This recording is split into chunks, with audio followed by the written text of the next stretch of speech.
Hey guys, what's going on? John here from What's Spinning here tonight to chat about this new Jehnny Beth album, To Love Is To Live. Jehnny Beth you may know from her work with the fantastic post-punk band Savages, who many years ago flipped the on switch as far as this generation's real post-punk crowd goes with great albums like Silence Yourself and Adore Life. These albums were an absolute masterclass in tension and release, mostly due to the very charismatic and intense performances from their lead singer, Jehnny Beth. Now, it's been like years since we heard from Savages, and Jehnny's been pretty quiet ever since, but here she is with her first full-length debut album, To Love Is To Live. Let's chat about it.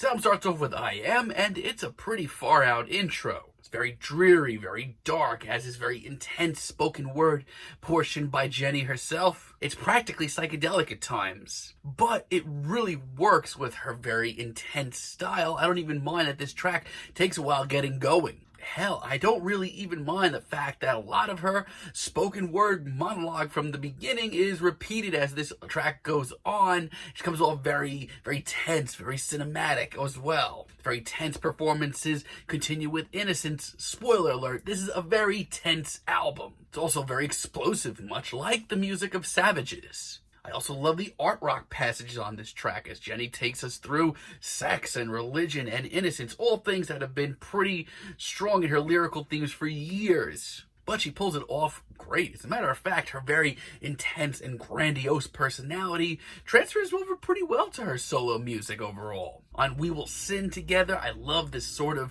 very brooding industrial beat that's floating just out of reach. But as always, Jehnny's very commanding performance is the star, and that is far from a bad thing. I love how twisted and dark and sort of kinky this track is. Yet there is a beauty to this track, albeit a very hypnotic one. And since I'm the Man dropped as a track a while back, I've been pretty enamored with it.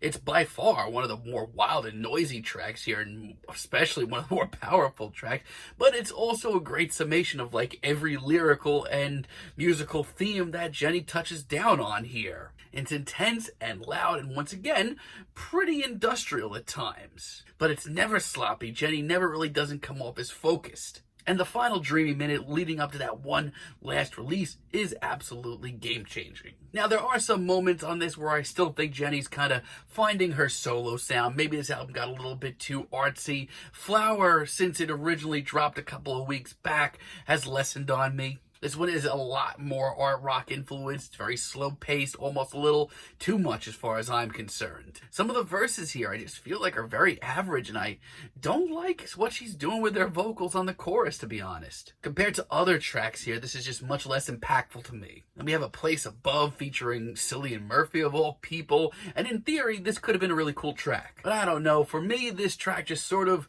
kind of breaks this album up, but not in a good way, just like breaks up a slew of pretty decent tracks. I mean, Cillian Murphy's monologue is actually really cool. I just wish it was presented a little bit differently. And to me, The Rooms is my least favorite track here. The very stripped down sound, this sort of lounge music vibe, is just a little disheartening when you hear just how solid Jehnny sounds on the rest of the sounds of this album. Now, I think that the sort of mysterious vibe that this track has certainly has a place in Jehnny's music. Even lyrically, there is something to this track that's sort of captivating. But this track just seemingly goes on forever, and for what? There really isn't any much of a purpose at the end of it. But the rest of the album is pretty average. I mean, I personally think Jehnny can do better. I think this doesn't match her work with Savages, but still, there's a lot to enjoy here. As far as the sound of her band Savages goes, I think the closest thing to it on here is Heroine. This track is very tense and rigid and sounds like it could explode at any second. This is where her performance comes off the most dynamic, and it's where I love hearing her the most. Even some of the backing instrumentals here kind of sound like they were ripped from a Savages record, and I'm not too pissed about that. I actually love it. And at first, I wasn't really feeling How Could You featuring Idol's Joe Tabbitt. Like, the intro to this track is all over the place and very erratic and just sounds out of place. But honestly, it's grown on me. I think it's the most exciting track here. Joe Talbot's contributions here, I wouldn't say like they're absolutely necessary, but I think he does do an alright job with it.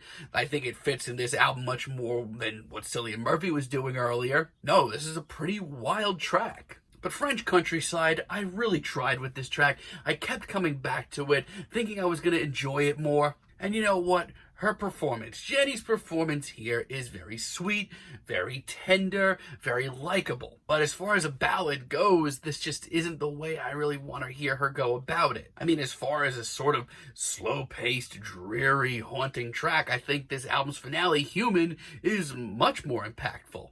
It's actually one of the most cinematic tracks here, something I wish we heard a lot more of on this album. But the way this track progresses, gets bigger and bolder with each passing second, releasing into this big noisy finale actually gives me a lot of hope for Jehnny's future solo stuff. Not only that, but this is by far the longest track here, and it just shows me that Jehnny can really rock with a 6-minute plus track. I think this is great. So to be honest, if you enjoy what Jehnny has been doing with Savages over the years, a lot of what makes her performances so in the moment, so charismatic, so dynamic, so intense, shows up on her debut album in spades. And yeah, there are a couple of moments on here where I still think that she needs to work on her solo sound just a little bit more. Overall, as a debut album, this is pretty darn good and shows a lot of promise for the rest of her solo career if she ever does decide to release anything else on her own. But yeah, this is a very decent debut solo record from Jehnny Beth. I'm feeling a very decent 7 on this album, but let me know what you guys think down below. If you like the video, be sure to give us a like, give us a subscribe, and let me know down below what you would like for me to chat about in the future. And until next time, have a great day, guys.